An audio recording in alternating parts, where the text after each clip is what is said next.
ஒவ்வொரு மணி நேரம் படித்த பிறகும் 15 நிமிடம் அதை திரும்ப சொல்ல வேண்டும். படிப்பது என்பது படித்துவிட்டு அடுத்ததற்கு தாவுவதல்ல.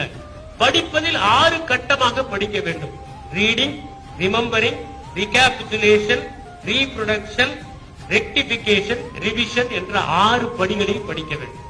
இன்னும் சொல்ல போனால் முதல் முறை தயவு செய்து ஞாபகத்தில் வைக்க வேண்டும் என்று படிக்காதீர்கள். நம்முடைய ஆழ்மனம் மேல் மனத்தை காட்டிலும் வலிமையான முதல் முறை படிக்கிற போது மகிழ்ச்சியாக படியுங்கள். தென்றலின் கைகளை பிடித்துக் கொண்டு நந்தவனத்தில் நடப்பது போலும் படியுங்கள். அப்படி படித்தால் நீங்கள் படித்தது உங்களுடைய ஆழ்மனத்திற்குள் சென்றுவிடும். அடுத்ததாக நினைவுபடுத்தி படியுங்கள்.